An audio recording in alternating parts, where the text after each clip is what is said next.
Oof.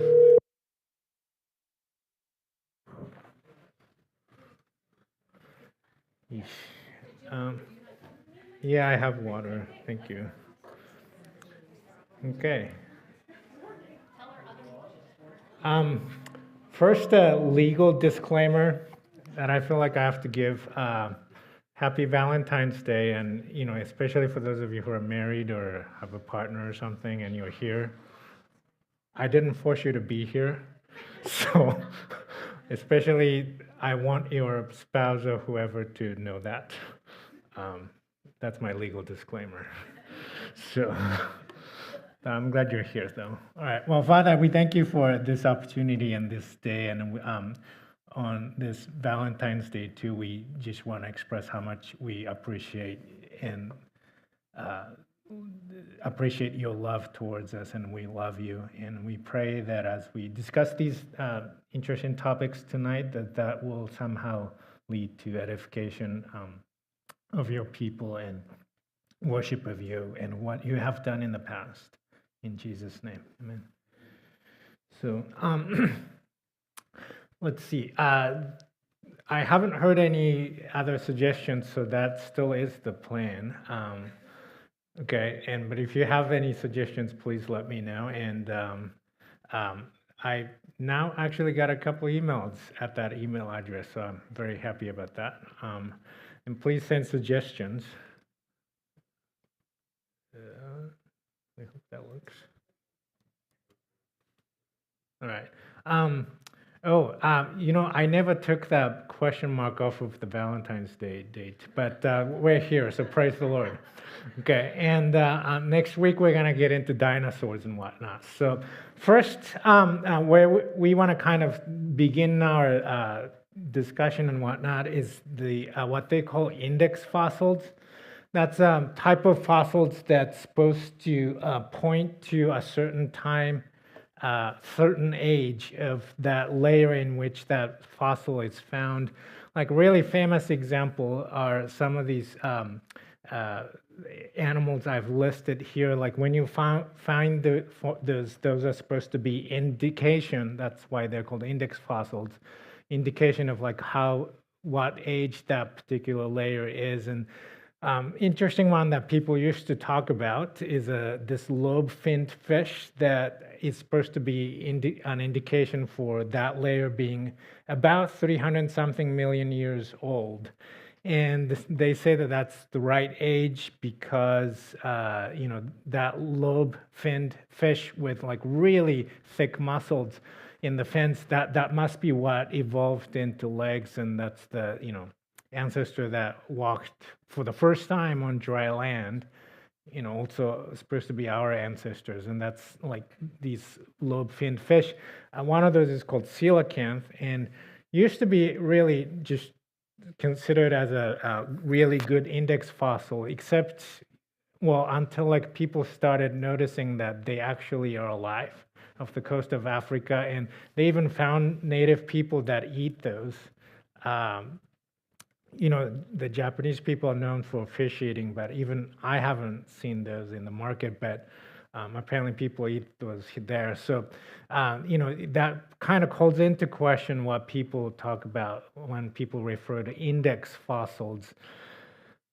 We talked about this quite a bit when we talked about the age of the world last time, but this is just kind of a leftover to segue into talking about the flood. But some geologists say the rocks do date the fossils, but the fossils date the rocks more accurately. But when you read that or hear that, I hope you catch this very much a circular reasoning, right? Because if the layers date the fossils, but the fossils date the layers, then like what's going on here, right? So, and so that really calls into question about things that I think people very popularly assume about geologic layers.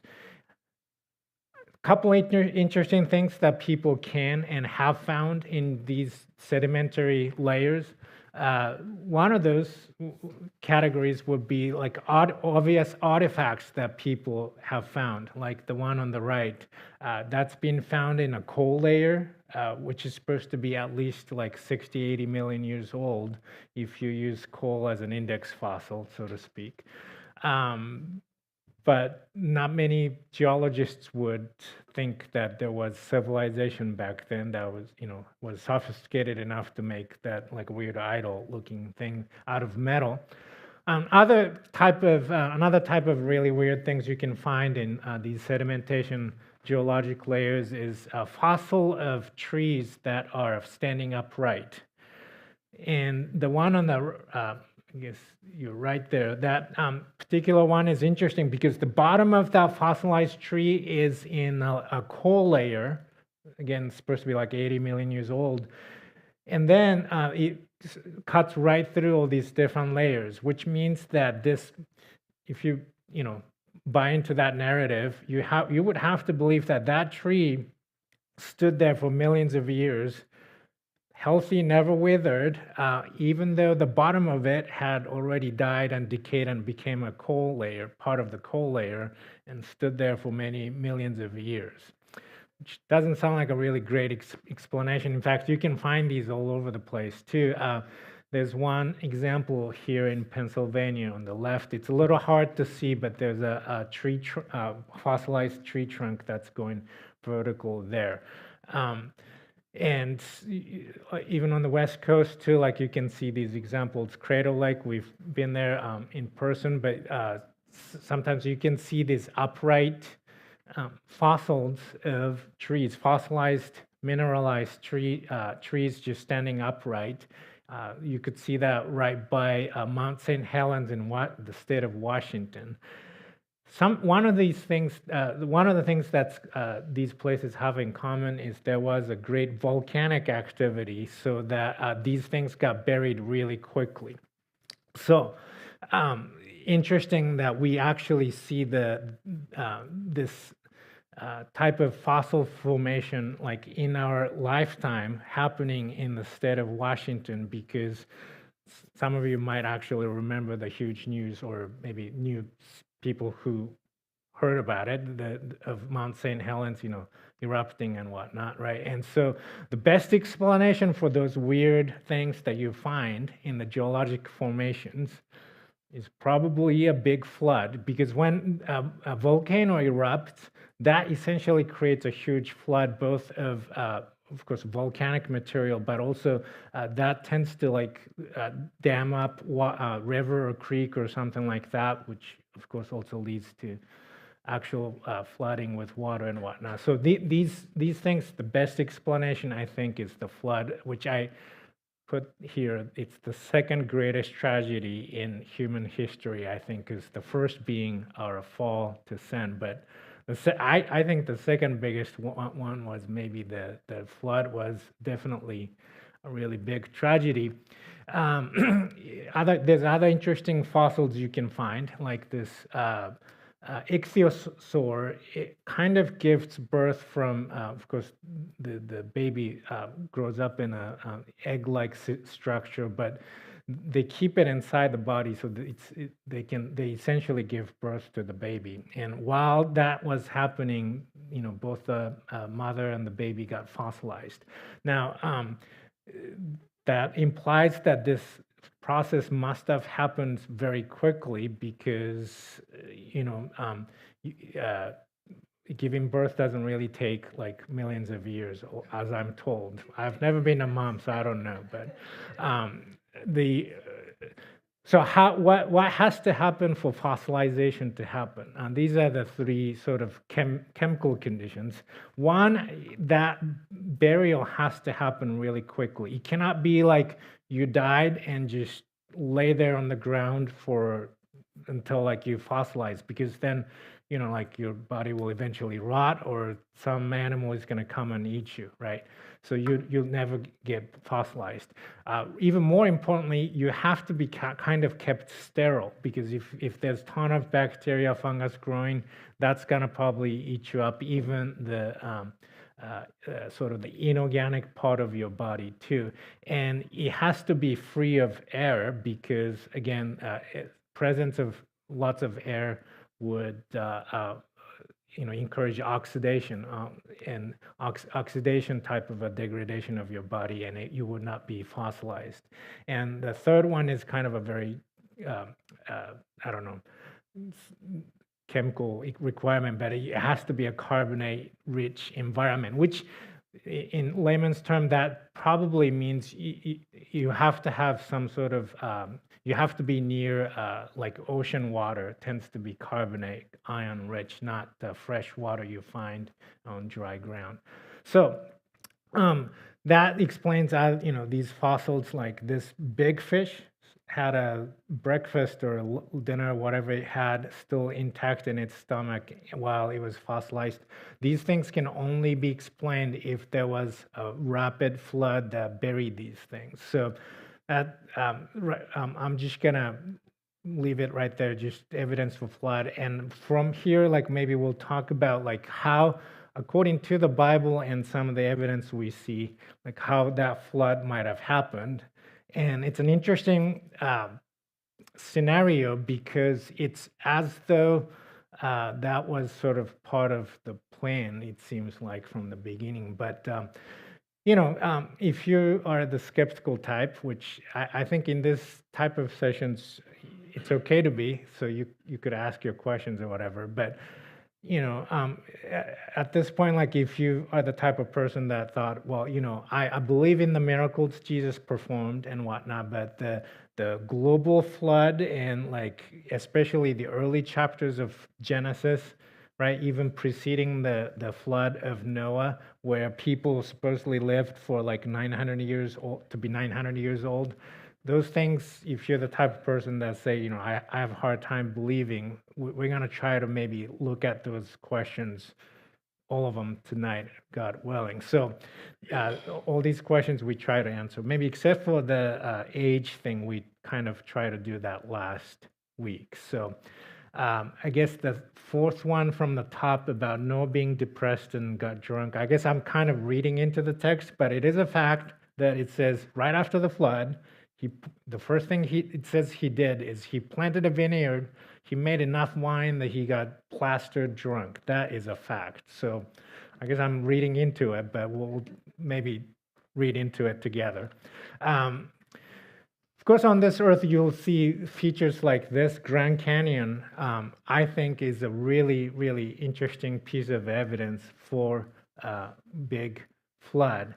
Of course, the evolutionist narrative is that there's this tiny Colorado River that runs through the canyon, and it's that tiny river on the left there. That's what carved Grand Canyon over many millions of years, and it took many years because it's a tiny river. That's usually the explanation.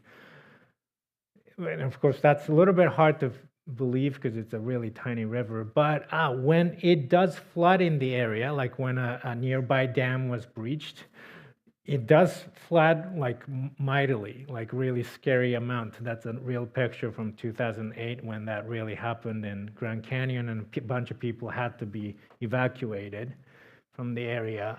Just to orient you with the geology of the area, this is what Grand Canyon looks like from the aerial view. Where that river, the tiny river we were just talking about, enters at elevation of 2,800 feet, and the area where the Grand Canyon is, the elevation goes way up, but then the canyon part, of course, is carved way down, and then the river sort of exits the Grand Canyon area around the elevation 1,800 feet. Now, if you're just looking at this aerial view, the point that I'm trying to explain to you is not super obvious, but if we kind of come up with a dissection view from the top to the bottom, so we're kind of looking at it from the side, I think that it's a little bit more obvious. The river enters here, so that's like up there, 2,800 feet elevation. And for that river to have carved Grand Canyon, what it would have had to do is to defying all physics, go up, you know, a few thousand feet, and then go up to the top of that hill, and then start carving for many millions of years, and then get down to 1,800 feet.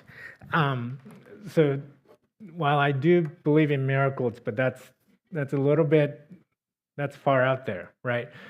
For that to have happened. So the best explanation, I think, is a breach of a huge dam. In that, like, if this area had held some huge amount of water, and you know how sometimes when there's a ton of water, it doesn't take much for a dam to be breached. Even just a tiny little incident is enough for it to be breached. And once it's breached, the way that water runs out to the lower area, that comes with a huge energy and carves, large areas, really no problem in a short amount of time. And in fact, if you look at the elevation of the United States geography today, that the whole area that's pink here probably could have held a huge amount of water, and that where we have Grand Canyon there, that's where the breach of that sort of natural dam that had trapped this huge amount of water would have breached in. And once that happened, all that Grand Canyon would be formed in a probably matter of days or hours. One of the reasons why that would be a way more plausible explanation, of course, is if you just even look at the way that these things are carved, and also the Grand Canyon as it's carved, right? Like you can see these sedimentation layers cleanly.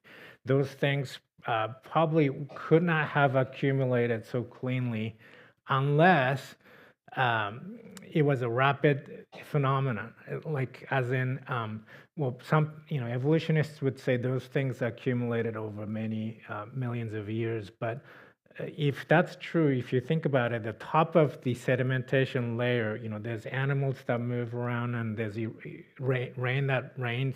There would be erosion. You would not see the clean boundary between different sedimentation layers, but you see that here. So what I'm trying to point to is the scenario that makes sense is if there was a huge flood that left all those sedimentation layers of sediments that trapped a huge body of water. So that was a natural dam. And when that natural dam was breached, that would have carved all these canyons in a matter of days or hours, possibly. And you could say the same thing about the like Columbia Gorge in the Northwest. There's good evidence. Interestingly, that one, most evolutionistic geologists don't have a dispute about that, but they usually like to say Grand Canyon was formed over many years. But a Columbia Gorge, usually a lot of people agree that must have been a single catastrophic event where a natural dam was breached, and when that water ran to the Pacific Ocean, that's how that valley was carved. You can see in Northwest these geological features today that would have, if there was water running through here, it would have been a waterfall that would have been bigger than Niagara Falls. But there's evidence that something like Niagara Falls was there, at least temporarily, to carve out these features, but there's no more water, probably because all that water went out to the Pacific Ocean. All of that, and when it comes to a little smaller scale flood, you can see this type of things happening even today. This is from 2002, but just because it rained a lot, it flooded, and that carved out this very much like a miniature version of Grand Canyon in a matter of hours and days, right? This was homed in, I think, just in the matter of days back in 2002, after just 30 inches of rain. And then just look at the form, the sort of the Grand Canyon looking features, right? Like these things can be carved out if it's a flood. Interestingly, you can see similar geological features on the surface of Mars. And I guess because the scientists don't really have any beef about the history of Mars, like if there was a flood, um, they actually do agree that there was probably a huge flood at one point on the surface of Mars that carved out those canyon features. But when it comes to the Earth, when you talk about a huge flood that could have covered the Earth, that sounds a little bit too much like a book you've read before. So we can't have that. I can't remember why I put this, but it rains a lot in Oregon. Anyway, so so what? How did something like that happen? Because like usually the big question people have about Noah's flood is where did all that water come from, and where did all that water go, and where is it today? So those are some questions we'll try to answer. If you turn to the scriptures, it says something about it's the fountains of the great deep that were broken up. And I can kind of understand why evolutionists or skeptics would criticize the idea that it just rained a lot for many days and that's why the earth flooded. For one of the reasons would be that this verse doesn't make it sound like, by the way, this is in the context, this is the verse that starts talking about how the flood happened. It doesn't sound like the initial event that caused the flood was a lot of rain, right? Because it talks about something about fountains of the great deep, for one. But also, number two, sort of scientifically speaking or physics-wise, if it rained so much that it flooded the entire Earth, if the whole source of all the water was just raining, every time vapor or water or any liquid condenses to become liquid, that generates heat, and that heat would have been enough to cook us all to death, including Noah. So I would agree with the evolutionists that it couldn't have been just a bunch of rain that flooded the Earth. I think it's something like the fountains of the great deep. Does that make sense? And just to gain some clues, Job, in the book of Job, God talks about, like, back in those days, what he has done, what he did. In the context, he's talking to Job about, hey, Job, I know you have all these complaints and like towards me, but like, do you understand how much wiser I am compared to you? Like, you weren't there when I made the world and when I did these things in the past. And God's giving that spiel. And part of that spiel, God says, who was there? Who shut up the sea with doors when it broke forth as if it had issued out of the womb? In the context of that passage, God's talking about how he caused the flood to happen. And the way he talks about it, it's like when the water breaks of a pregnant woman, and he talks about he shut up the sea with doors, and that's apparently what started the flood, when that broke open, like when water breaks from the womb. Here's a psalm that also talks about what might have been happening around the time of flood. And psalmist says, you clothed the earth with floods of water, water that covered even the mountains. At the sound of your rebuke, the water fled. The sound of your thunder, it fled away. Mountains rose and valleys sank to the levels you decreed. So here's another clue that we get from scriptures about things that might have been happening around the time of the flood is the mountains and valleys we see today seem to, I think this passage implies that those things were formed during the flood event. Those things probably weren't there in the original earth, right? So what is the fountains of the great deep? So let's gain a little bit more clues maybe from Genesis, or actually we'll skip this verse.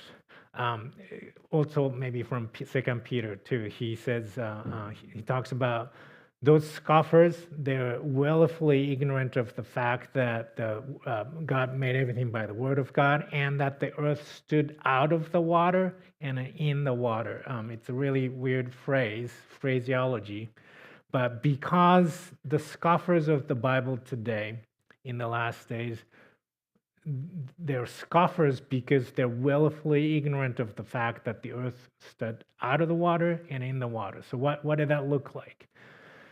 To gain some ideas, in Genesis, very beginning, right? It says, in the beginning, God created the heaven and the earth was without form and void, and darkness was upon the face of the deep. In the Hebrew phraseology, the phrase face of the deep usually refers to the ocean. And in fact, that makes total sense in this verse, because God sort of repeats the idea here, and it says, and the Spirit of God moved upon the face of the waters. So if you, I don't know if you would agree with me, but in verse 2, it seems like the earth looked like that picture, the earth, and then the water covered the earth. Okay. Does that make sense? It sounds like that.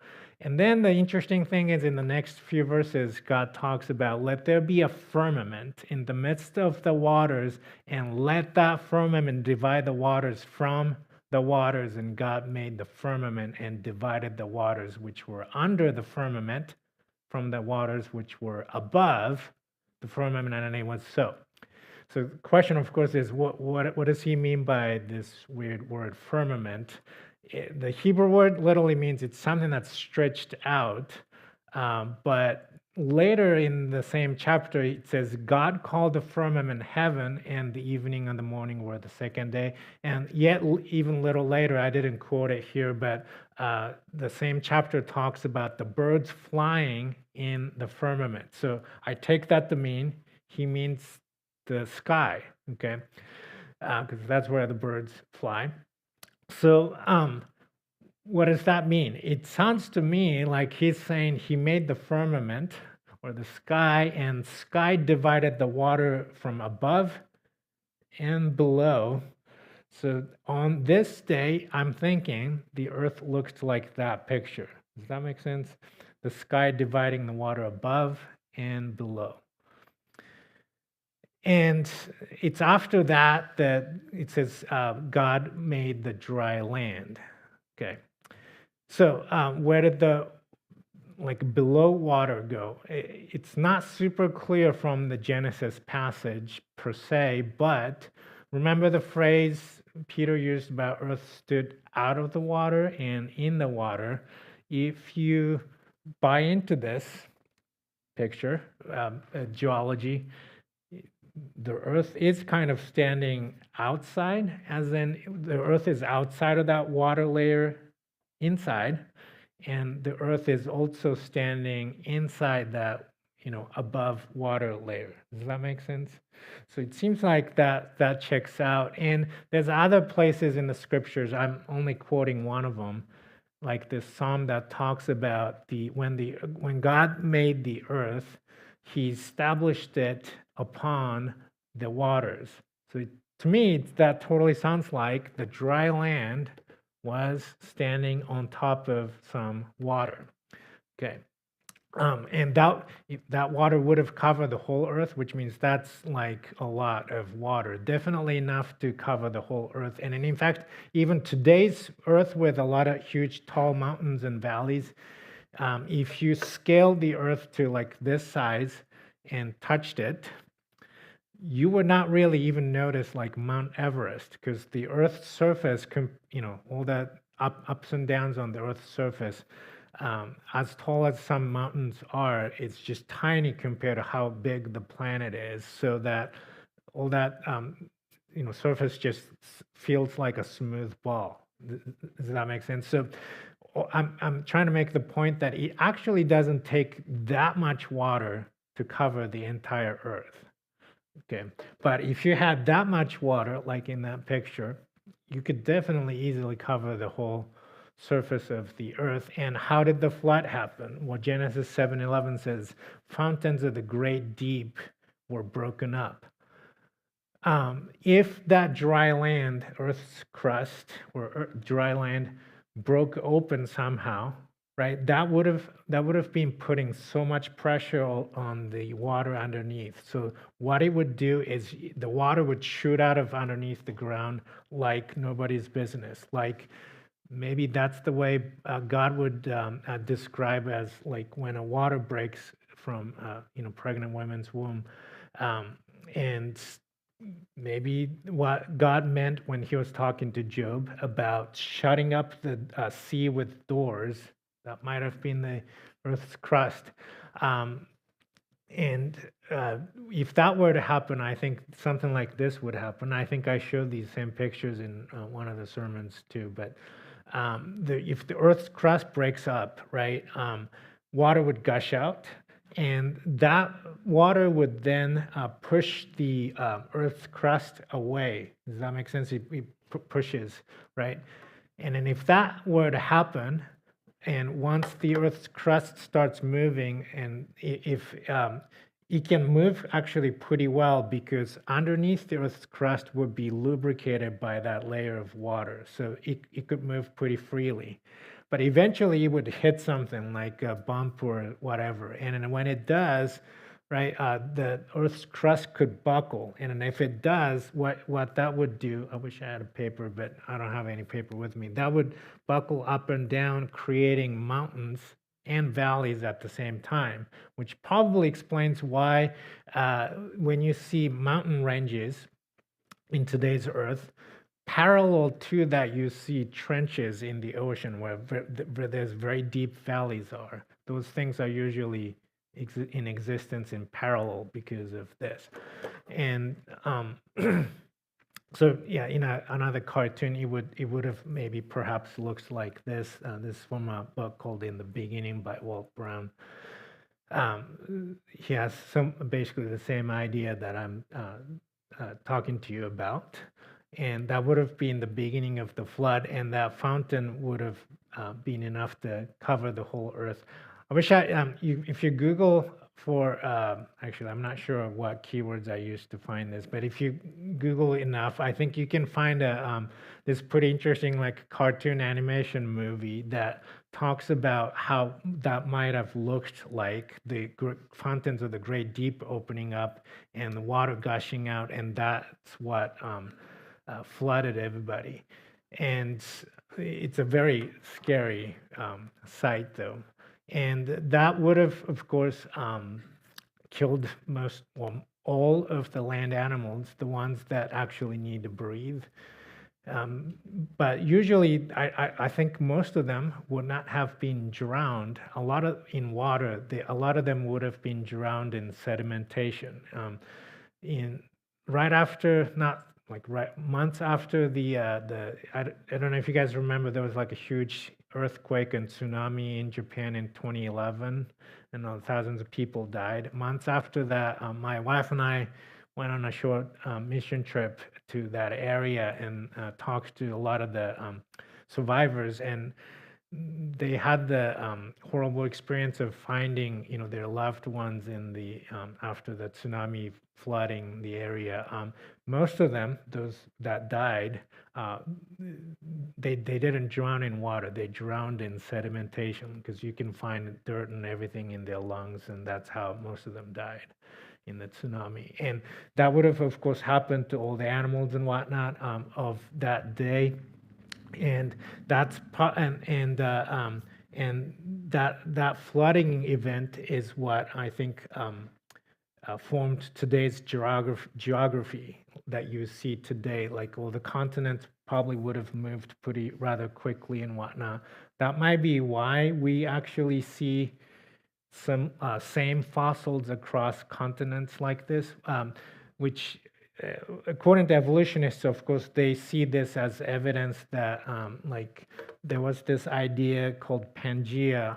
Maybe you've heard of it, that these continents used to be like together, but they separated through many millions of years of plate tectonic movements, and that's why we see similar fossils across continents. But I think the flood is a better, easier explanation. Flood also explains things like Sedimentation layers at the beginning would have been wet and very malleable, like soft clay.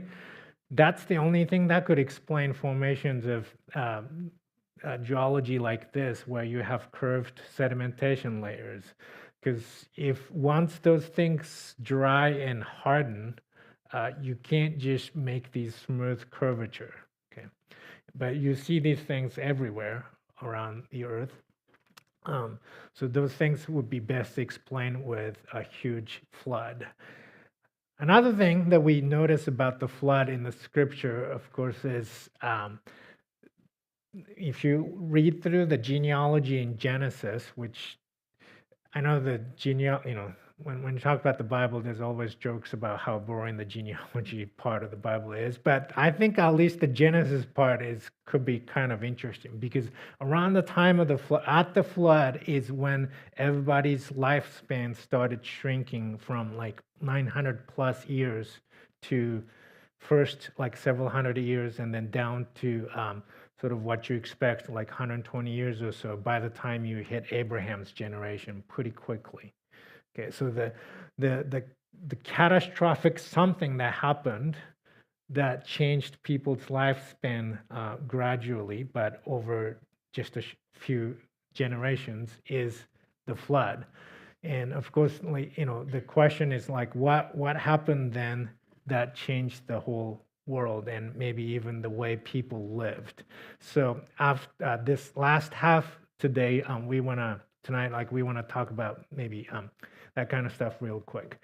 People say that it must have taken millions of years for like the dead dinosaurs and big animals that were buried somehow to turn into crude oil that we so much need and fight wars over and whatnot today. But interestingly, there's startup biotech companies now that can turn things like turkey guts into crude oil in 20 minutes under the right condition. So if the conditions are right, namely the pressure and temperature needs to be high, these things can happen pretty quickly. So chances are, when you have to pump that really expensive gas, that's what you might be pumping, like all the big, the dead bodies of big animals, and maybe even some humans of the old days. I think we mentioned this before. It's important for us to realize that today's world is nothing like Genesis 1, 2, 3 that God made. And sometimes that's the mistake I think well-meaning Christians make, is like we expect to see the world of Genesis 2 and 3 out there, and you don't. So you get discouraged and go, oh, Bible's wrong and science is right, so I'm just gonna do whatever. But those two things are not the same. To explain what you see out there, you have to consider both the fall. But as far as geology and stuff like that, I think maybe even more importantly, you have to think about the global flood, which was a result of the fall. When something like that would have happened, right? Like you expect other cultures to have such a flood legend, and I might have to kind of skip through this just so we have enough time to talk about the world before the flood, but there's a bunch of flood legends all over the world, very similar. Sometimes people say, how could those animals, fit in that tiny one boat? But that boat or the ark was pretty large. Also, a lot of people say that, I thought I had a picture, but maybe not. Like you Christians are silly to think that all those dinosaurs fit in there, but it's not like the same situation as I don't know, like what you see at the Noah's Ark at in Pittsburgh. Why can't I think of the word? Kennywood.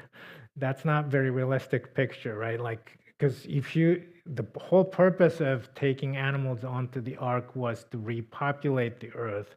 So it makes sense to bring in young ones, maybe even babies. And the biggest dinosaur eggs people have found is about this big. So if you take that baby in, smaller than most of your dogs, minus chihuahuas. So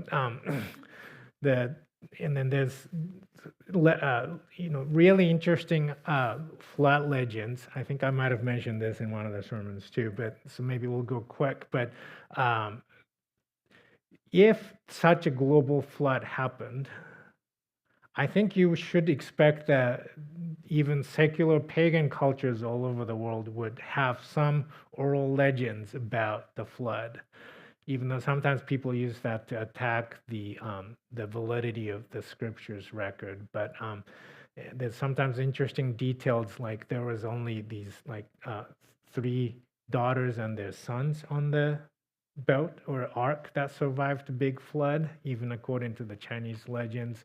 Or the Mexican Indian one is also interesting. The first world, apparently, according to them, lasted 1700 years, which is about the date you would get by reading the genealogy in Genesis as well.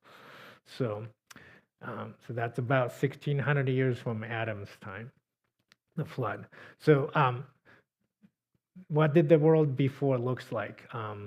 Let's jump into that. But I thought that this bit might be interesting. About the flood, Jesus said, in the days of Noah, people did not know that a flood was coming, or at least they didn't think anything of it. It was kind of a surprise to them and overtook them.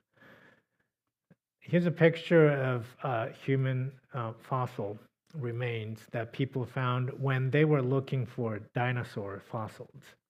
They didn't find dinosaurs with this human fossil together, but I want you to think about the fact that they were looking for dinosaur fossils, which means this is the kind of layer or place where you would have found dinosaur fossils, and they found a human skeleton instead.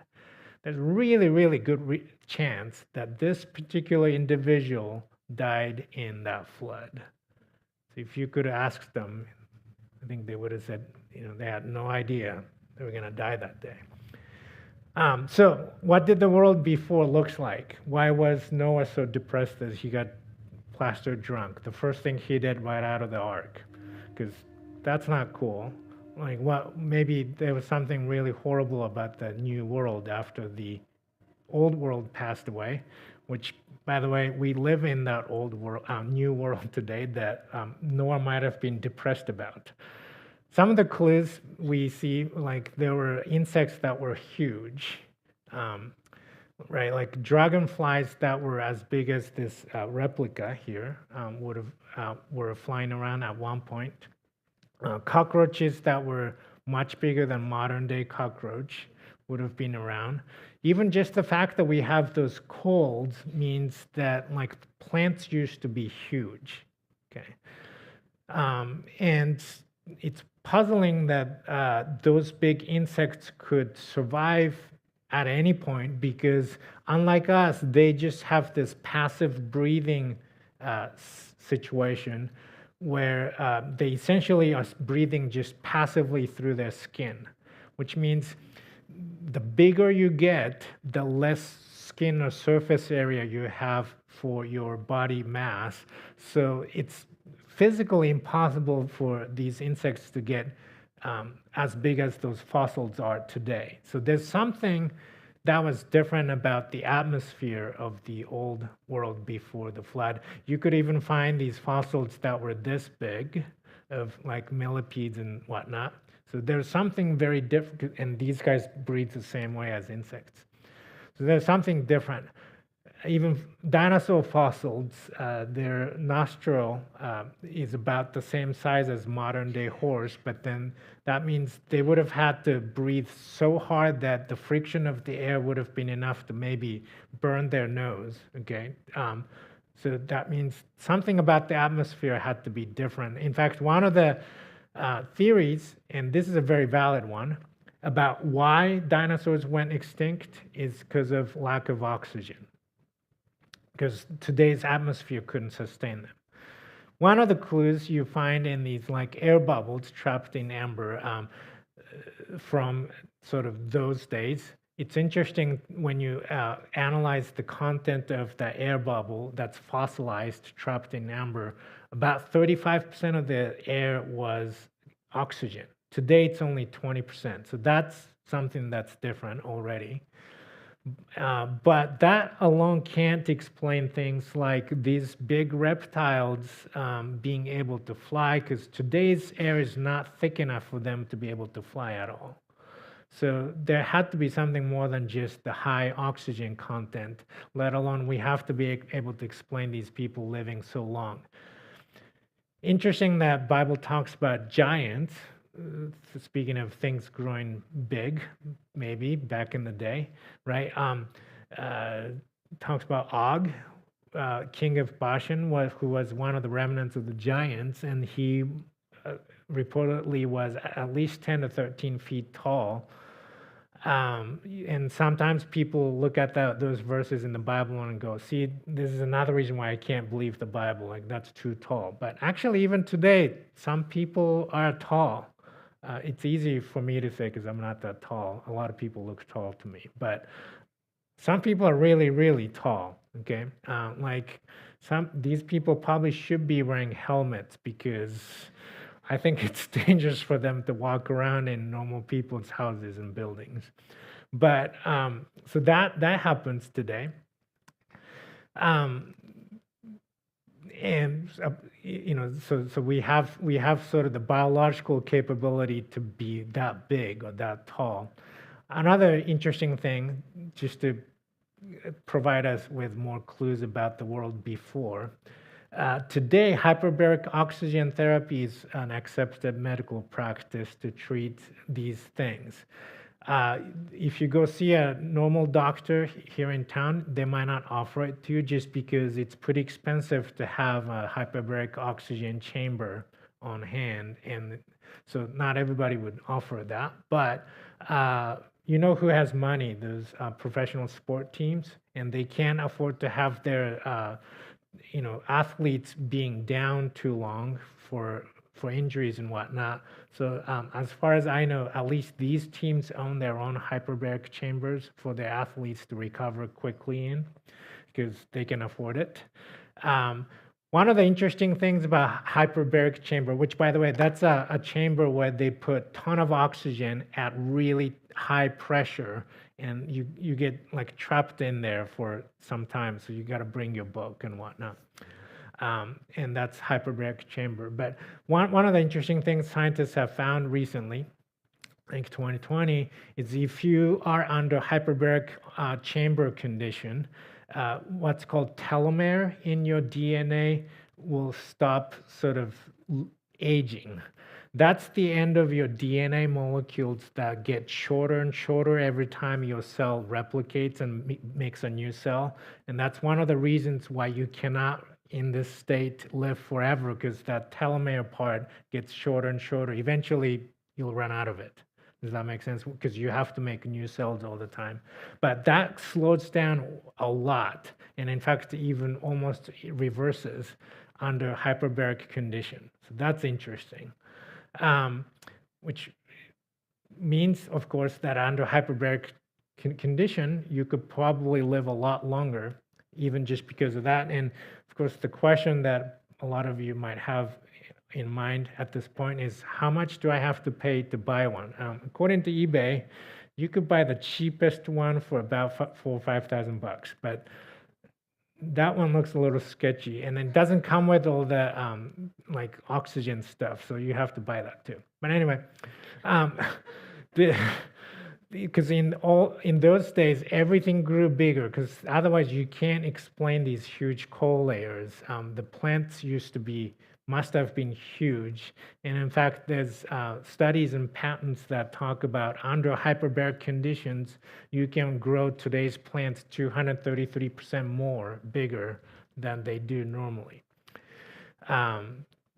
Yes, similar studies. So one of the mistakes that scoffers make is that they assume that all things have continued just like they have from the beginning, and nothing has ever changed in our history. That's one of the wrong assumptions they make. Things used to be quite different, I think, before the flood. Like we talked about, there probably was that water layer above the atmosphere. If that was the case, like these verses seem to suggest, like there's even a psalm that says, waters above the heavens, right? If that was the case, that water layer would have blocked all the harmful UV rays, so you would never develop skin cancers or any mutations for that matter coming from UV rays. I didn't put a slide here, but it also would block X-rays, which is actually more concerning than UV rays that's coming from the sun, and water layer would block all of that. Some of you have heard of a Jewish historian that also wrote about things like the crucifixion of Jesus named Josephus.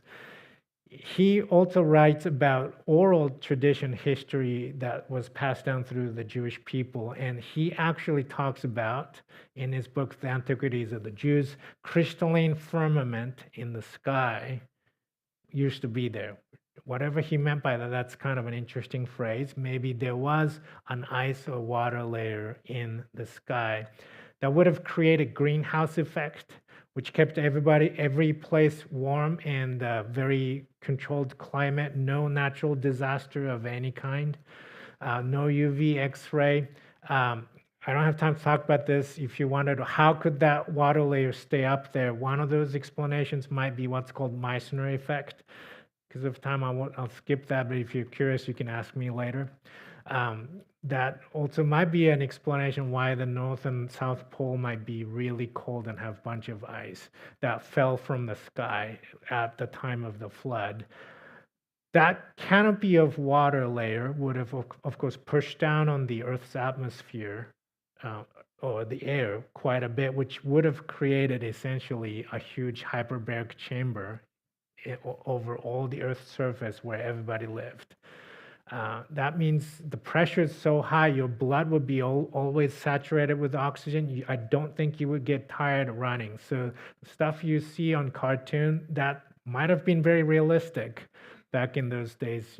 You can run for miles without getting tired. And I think we talked about this even in one of the sermons, but like back in those days, we could have made vitamin C on demand before our ancestors' gene got corrupted, which means we would have had way better immune system than we have today.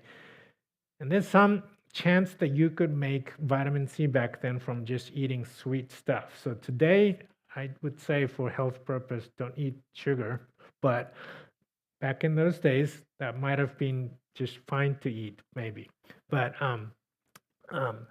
so we'll skip the gene stuff, but and maybe we'll skip this too. But I think that the windows of heaven that were opened up at the flood, initiating event, that might have been the gushing of water that destroyed the canopy of ice water up top that fell down to the earth. And if that's what happened, that would easily explain features that we attribute today to things like evidence of ice age and whatnot that I just don't have time to get into at the moment. So all of that to say, I think if you combine all the factors we talked about, high oxygen level in the ancient atmosphere, increased pressure, the hyperbaric chamber condition, and everywhere on Earth would have had that nice Hawaii type climate and no seasons of like, cold winter that like freezes you or hot summer that like might burn you up. And there was absolutely zero UV and X-ray if that water layer covered us. So no mutations. And, back then we would have had perfect genes, including making vitamin C on demand, et cetera, et cetera. I think if you combine all those factors, it's actually even scientifically not a stretch to think that people lived to be a lot longer than we do today. So that, of course, leads into interesting questions like how recent were those dinosaurs and stuff like that. But that's for next week. So that's just a teaser. But any questions for tonight? The flood and the world before the flood. And I hope that's kind of, I don't want to be dogmatic about how the flood, before the flood world was, because I know that I'm in disagreement with some really good Christian creationists about some of the details. But, well, I mean, obviously I think I'm right, but, but even just hearing about this, if any of these aspects might be right, I hope you're kind of somewhere in your heart excited about the world to come, because I think it's even better than what we're describing here, right? So, yeah. Do you think that Noah took all the dinosaurs into the ark, knowing that the atmosphere would have been changed after the flood, or maybe just some that could have survived? Because after the flood, some of them didn't have the nostrils or whatever to. Oh, right. So the question, because I know the microphone doesn't pick up, was, like, did Noah take in like all the dinosaurs that wouldn't even survive after the flood world? Is that kind of the question? Yeah. So I think the short answer is he probably would have taken them all, partly because I think that's what the scripture says, but also because if he had taken in like baby dinosaurs, under the new condition, those dinosaurs would not or could not grow to be that big. And then if they don't, today's atmosphere is just fine for them to survive and thrive in. So, yeah. But that's a great question. Anything else? Yeah. I don't know if this is necessarily a scientific question or not, but it's something I've wondered before. So if it was the flood that broke up the earth and created the continents, at that point, obviously, only Noah and his family were alive. So how do you think people would have been able to get to other continents, such as Hawaii, obviously the continent, but Yeah. obviously there were Hawaiians. So I've always been curious about that. Yeah, that's a great question. So the question was like, if those continents broke up or whatever during the flood, like how did the people spread to all those continents? So there's a couple ways I think that we might be able to explain. An interesting thing you read in Genesis, I can't remember the chapter, but Genesis 10-ish, is in the days of one of the guys named Peleg, it says the earth was divided. I don't know what that phrase exactly is supposed to mean, but it's possible, which by the way, Peleg lived shortly after the flood.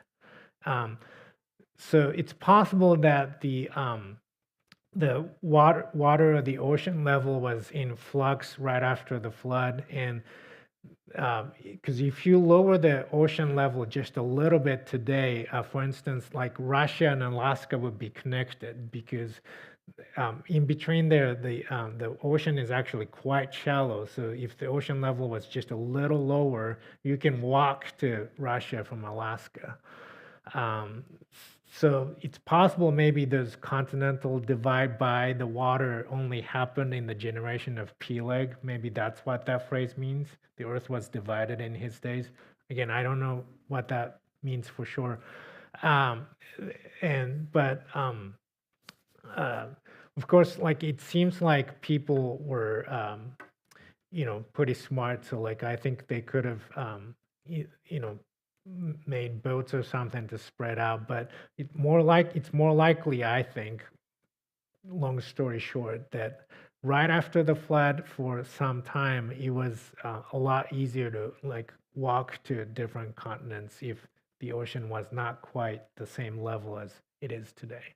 So that's, to me, the most likely explanation. And some of the slides we skipped about like defective genes spread, like I'm one of those 9% of Southeast Asians that do not have any of the functioning genes for the enzymes that break down alcohol. So we would never go grab a beer because it would kill me, literally. Like I can't like metabolize it at all. Um, so, but when you study the spread of that, it's interesting. Long story short, they suspect that it was only like maybe several individuals from maybe Korea or something that moved over to Japan that had that defective gene, and I'm just one of the descendants, I guess. But that spread fairly quickly, like over short amount of time. So all that to say, if people had enough motivation, like it's really not that hard to like spread out and have large territory, right, or places to live. But that's a great question. Thank you. Anything else? Yeah. Add to the et cetera, no McDonald's pre-flood. McDonald, no McDonald's. That's a great question though, because after Adam, within like a three or I can't remember, 3 or 4 generations, Genesis talks about, I forget the guy's name, but some guy that was an expert in working with metals and metallurgy. So sometimes we think those ancient people had primitive culture and civilization, but if you had like free manipulation of metal in the 3rd or 4th generation, and these people could live long, that means the generational knowledge doesn't get lost after 40 years or something. I like today's scientist's career is only like maybe 30, 40 years. If I had a 900-year career as a scientist, I don't know what I could accomplish, right? So who knows? They might have had something like or better than McDonald's. So, yeah. If the environment before and after the flood was so different, what would Noah's experience within the ark? Would he have experienced like the changing oxygen levels, or would it be Yeah. sudden right after the flood, like when he was stripped of oxygen? Right. Yeah, that's a great question. And to be fair, I guess I don't really know the exact answer, but I'm sure that even physically and physiologically, it wasn't a pleasant experience. Um, but we do know that today, like people could be in a hyperbaric chamber for healing, and then, I mean, you don't pop them out immediately. You do kind of gradually change the pressure just so that like their ears don't pop or something like that. But within a few minutes, you can adjust to the normal pressure and whatnot. So we do know that like our human body is capable of being adapted to both, environments. So yeah, but that's a great question about what they experienced on the ark. I'm not really sure. Yeah. Well, isn't it possible because once the flood stopped, it took a while for the water to settle before the Lord, told them they could get out of the Right. boat. So there was a period of time after the flood, but there was a resting period too. Right. Yeah. So that's a great point about so Bonnie said that there was a resting period because everybody didn't come out of the ark right after the flood. There was a time period. But when it comes to the change to the atmosphere, like if I'm right about what some Christians call the canopy theory, the canopy of water covering the atmosphere, if that was broken up, I think the change in atmosphere probably would have happened fairly quickly, like over like a day or something. So I guess I'm just taking like Carly's question to be more about that kind of stuff, right? Like the atmosphere change. So yeah, that might have been fairly rapid change. Who knows? Yeah. I know you're not an astronomer, so I guess have scientists ever or astronomers ever seen another planet that has a canopy of like a water layer or an ice layer like that? Yeah, that's a good question. To my knowledge, I don't think people have ever found anything like that. Yeah. I think I saw a hand. Yeah. So I've heard people talk about that it never rained before the flood. Is that something you've heard of? Is that something that you have thought about? Right. So what is definitely true is the scripture doesn't say that it rained before this flood event. So it's possible that it never rained, and also, like depending on how you preach that chapter, like it preaches nice when you say it never rained. So I don't know.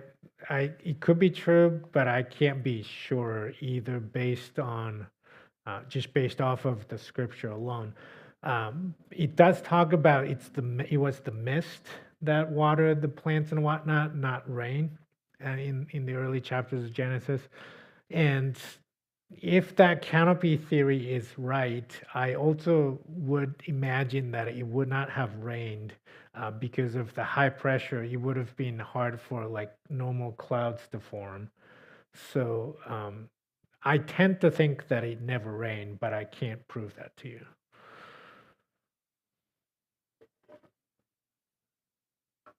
Yeah. Did you talk about why Noah was depressed? Oh, right. I think because so the question was why was Noah depressed, or so do I? Why do I think that? I guess I'm just kind of reading between the lines. Like if I went from the right, like from the world where you could run 10 miles without running out of breath to this, many different changes, I think I'll be a little depressed too. And also, I mean, just the fact that like everybody is dead, right? And you have to start over. And I think it's like that same moment that Peter experienced walking on the water, like, when Jesus is like, hey, come on out, like you have all this full of faith, but then like after a little while you look around and go, oh man, this is not good. And that's, I think, Noah might have had one of those moments, but who knows?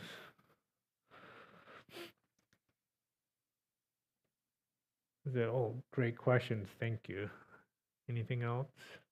Yeah. I was just thinking, Doc, maybe it wasn't because he was depressed. Maybe he was happy to be off of that boat. Well, so it was like a party. Yeah. Right. Yeah. Maybe it was just a celebration that got to be too much. I don't know. But yeah. That's a good theory. Anything else? If not, God bless you guys and thank you for your time and spending this time with us. I hope you look forward to a discussion about dinosaurs next week. That's what it's going to be all about. So, Lord bless you guys. Thank you.